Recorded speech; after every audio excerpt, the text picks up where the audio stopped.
سلامونه دوستانو، په دې هیله چې ټول به راته روغ او جوړ د افغانستان کرکټ ملي لوبډله د هندوستان د 3 شل اوریزو لوبو وروسته د سریلانکا سره سیریز ترسره کوي چې په دغه سیریز کې یوه ټیسټ 3 شل اوریزې او 3 50 اوریزې لوبې ترسره کوي.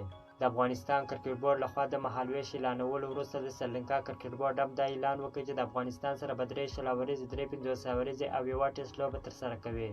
افغانستان او سریلانکا لوبډلو تر اوسه شل اوریزه او ټیسټ سیریز نه دی ترسره کړی، یوازې په 2 50 اوریزې سیریز کې سره مخ شوي دي چې یو سیریز افغانستان ګټلی دی او بل سیریز بې مساوي شوی دی. د افغانستان کرکټ ملي لوبډلې تر دې وړاندې هندوستان، بنګلادیش، آیرلینډ، زمبابوې، ویسټ انډیز سره ټیسټ لوبې کړې دي، خو دا به لومړی ځل چې د سریلانکا سره د ټیسټ لوبو ډګر ته ښکته کیږي. افغانستان او سریلانکا تر دا مهاله په نړیوال جامونو کې شل اوریزې 50 اوریزې لوبې ترسره کړې دي چې دواړې ډېرې قوي او پیاوړې لوبډلې دي. ډېرې غټو ټیمانو ته ماتې ورکړې دي. دا به لومړی ځل چې دواړو لوبډلې ټیسټ لوبه ترسره کوي چې ګورو کومه لوبډله به بریالۍ شي. که مو چیرې دغه ویډیو خوښ شوی ده، په چینل کې نوی یاست نو حتما موږ چینل هم در سره سبسکرایب کړئ. که مو د فیسبوک پیج تر اوسه نه یې فالو کړی نو حتما موږ فیسبوک پیج هم در سره فالو کړئ. تر بلې ویډیو پورې د الله په امان.